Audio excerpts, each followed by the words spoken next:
Good morning, everybody, and welcome to Morning Coffees with James. I'm James, and this show you're watching on Instagram, BitChute, and YouTube is my morning coffee show. So, thank you for watching my show.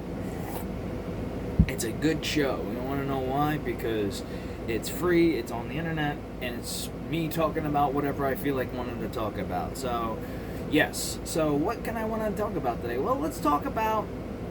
Well, first I want to address something here. I want to apologize for my mom. Saturday I tried making one of these videos, and I tried making I don't know. There are some things I was just holding and regression. Like, you've probably seen the other older videos where I'm talking about my mom in a negative light, and it kind of boiled over on Saturday when I called her a Nazi and retarded and just all this shit, and somebody who was promoting pedophilia. So how that kind of came to be was we were talking about that new movie Cuties, and the way she was kind of like addressing it was kind of in the sense of, oh, we're just gonna have to deal with it, kind of wording of it. And I'm just like, at least stand up for something. It's like, you know, and it's kind of like, and again, I don't want to, I know I'm going to start shit, and I know if my mom's watching it, she's going to go, well, you're just talking about my side and talking about me, attacking me personally. No. It's, and again, the Republicans do this too, but,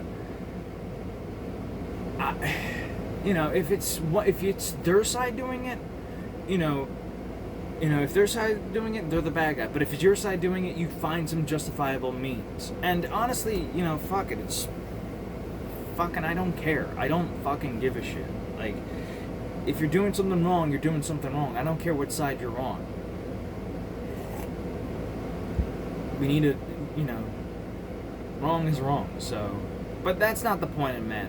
The point in matter was that I called my mom a nasty name, and, you know, we had a long discussion about this, and she, you know, she went on a tirade about, I'm moving to Canada, I don't feel loved here, I gotta go move out, and I cringe every time you and your dad come in that truck, and, you know, and then again we had a long, healthy conversation where we talked about politics, and talked about movies, and then we talked about, you know, Jonathan, and then we talked about, you know, the relationship, the business, which, going on and on and on about it, which I'm just like, you know, and at the end of the day, I'm just like, I'm tired of hearing boomers talk about, you know, how you need to be on time, you need to do this, you need to do...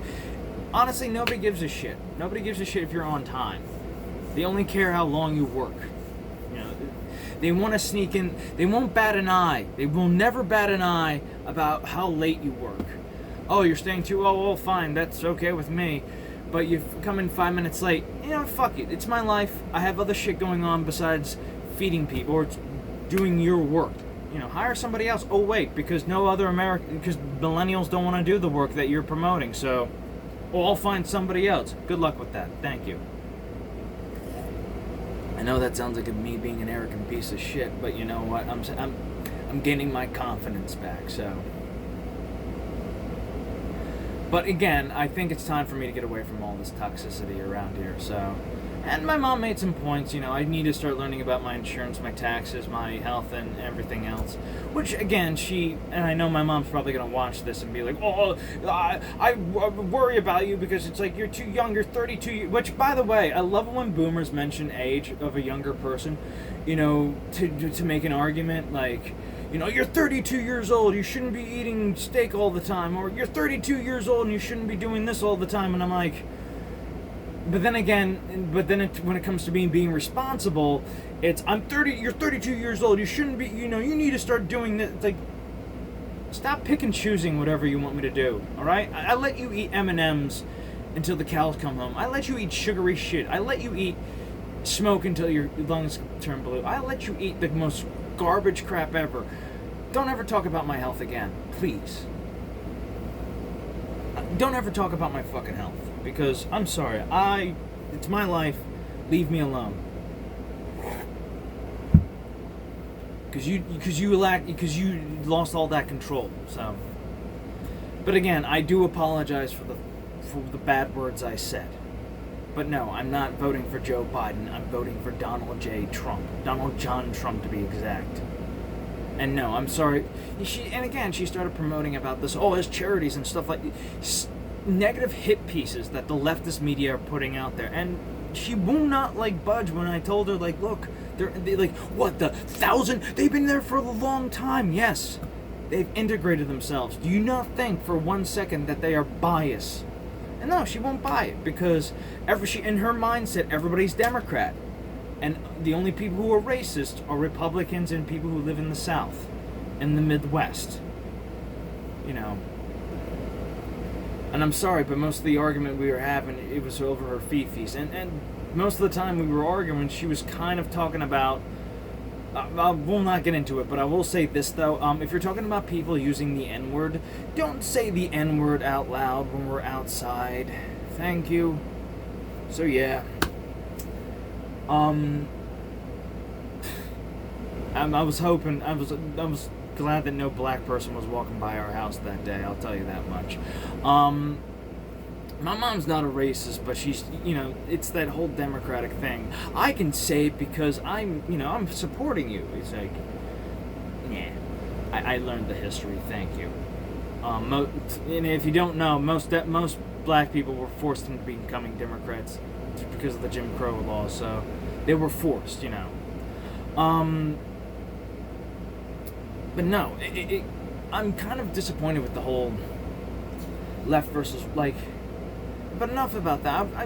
I was ashamed of myself for what I said. Yes, what I said was absolutely wrong, but I think it was a boiling point. I'm actually glad she heard that, because there was a point where I had, we needed that talk. We needed that talk for the longest time, and honestly, I think there's going to be more rants and ravings going on.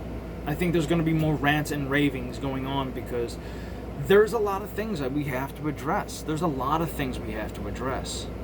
And I'm going to be honest with you, it's something we all need to discuss. I mean, I'm so tired of letting her just run her mouth about politics and shit like that.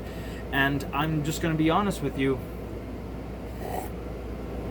It's getting to a point where I've had enough. And I've had enough biting my tongue. It hurts. And I'm done. I'm done biting my fucking tongue. What? Because it upsets her? She needs to get the fuck over it. And by the way, nobody's going after black people or white people. Nobody's going after black people. The only people who are going after black people and people who are 20 different shades of tan, of melon, are Antifa and these, Antifa and the white BML members. The white BML members. Not the black ones, but the white ones. And I'm going to be honest with you. There are some bad people in some groups, alright? And I'm going to be honest with you. There are some bad people in every group, including black people. Yes, why do you think people are getting upset with this whole, entitlement that black people are getting? Don't give me this bullshit that they don't. They do. I feel like most people are getting an entitlement. You know what I mean? And not to say that there's... And I know what you're saying. Well, yes, there's systematic racism in America. I do believe that. I do believe in the police. I talked to a friend, his name is Joe, he used to be a Baltimore policeman, and he talked about this, and yeah, there are some, systematic racism in the police departments. There are some people, I do believe that. But to defund them? No. That's absolutely insane. You need to root these fucking people out. Honestly, I agree with her when it comes to, reforming the police. They need more than just 6 months of training. They need 3 years of it.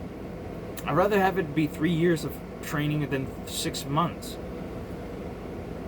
And no, I'm going to be sorry, but America was always great. And we're always fighting. You talk about the civil, it's all bad. I was like, really? I mean, I'm sorry we didn't free the slaves once America became America.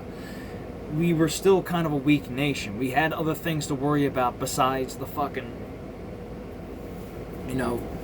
freeing the slaves. We also had to worry about the other countries coming in and trying to fuck us up. I mean, Canada came in and burnt our White House down a couple of times. I think it was the battle of I think it was the fire of 1802, I think it was, but I don't know. But honestly, hell, we fight in this country all the time, and there were people back then who didn't think slavery was a good thing. And don't give me this bullshit about the Native Americans, because they were also as awful. Like we made them out to be this like peaceful, loving people that they kumbaya together. No, they were slaughtering each other, and this mysticism of that. Which honestly, yes, the Native Americans did get slaughtered, but they were keeping up a fight for a good long time. So, yes. I know most of you out there are like, how dare you, white man? Well, I'm sorry, I have a little bit of Native American in there, but I don't prop it around like Elizabeth Warren. I'm probably like less than what she is, and I don't promote it too. I know I'm white, so I don't try to find some privilege or some advantage. I was actually in a conversation with a lady. I was in an Uber with a black lady we were talking about this kind of weird racial thing that's going on in this country. Like, we were talking about job applications, and it's like, do you get in a disadvantage or an advantage if you put that you're white? Or do you get in a disadvantage or an advantage if you say you're black? Is it an advantage, like, because think about it, like, people are so worried about being racist that, you're not going to hire me because I'm black? And then on the other end, it's like, well, I can't hire you because you're white, and we got to get this diversity quota, and it's like, nobody wants to see both sides of the story. Nobody. And I'm afraid of having the racial discussion with black people, because there's some things that people get upset about. Like, I do support Black Lives Matter, but I don't support the organization of BLM, because, and I mean this too, because Black Lives Matter, I support that. Black lives do matter, all right? And I'll put this too. White lives matter too, by the way, and Latino lives, and Asian lives, and Indian lives, and Native American lives, and Samoan lives. All those lives matter. This is America. America's not a race. America is an idea. The reason why I love America is that we're so diverse in, like, not just skin, but ideas. You can have a left-leaning individual who's all about gun rights. You could have a pro-marijuana Republican. The problem nowadays is that everybody wants to label somebody and section them off as like, okay, this guy's a Democrat, he needs to follow this ideology, and I'm going to be honest with you, it's, he's this ideology, and it's like, no, it's like, that's what makes America great, that we can be diverse in those ideologies, but we call them racist because, oh, well, you can't have a different thought and opinion. That's what led to 1984. And again, it's the same thing that's scaring the left. They're afraid. They're like, again, goes back to Star Wars. Fear leads to anger. Anger leads to hate. Hate leads to suffering. Suffering leads to the dark side. Because these people are afraid that Donald Trump's going to be a Nazi, that we're turning into 1930s Germany. They're angry because it happened. They're angry because Donald Trump is now in office. They're angry that people are not agreeing with them. They're angry that they're not, that nobody's seeing what they're seeing. And that's leading into hate. Their hatred is just what makes them angry. They're hating all these people, and they hide in this, like tarantulas. Like, they're being tarantulas. And it's all... And that's what they're coming down towards. They're being like, I'm going to hide in this hole, and I'm going to attack anybody who gets near me. And then they're suffering because they live in perpetual fear and anger and hatred. All that. They're suffering. Star Wars was not, like, the prequels, like, I'm starting to light up on the prequels, and I'm wrong about George Lucas. George Lucas knew what the fuck he was doing when he was making those prequels. And he was right. And he leads the suffering because you're just, like, you're letting fear take over your life. You're letting this, like, oh my god, everything's gonna kill me, I gotta do something, and then, you go crazy, and then you go to the dark side, and now you think you're justified in what you do. It's like, I'm surprised, like, my mom hasn't shot anybody yet. I'm surprised my mom hasn't killed anybody yet. Well, I'm surprised she, it scares me a little bit. And I worry about her. That's all I do. I just worry about her. I worry about my dad, too. Try to see the light. Like, listen, I'm going to live my life. Alright? Yes, things are crazy right now, but to live in perpetual fear is not healthy. You need to go out there. Life is beautiful. Yes, 2020 sucked. 2019 sucked too. Trust me on that one. Injury, my brother died, lost my home. Yeah. Found out people were kind of fake and phony, and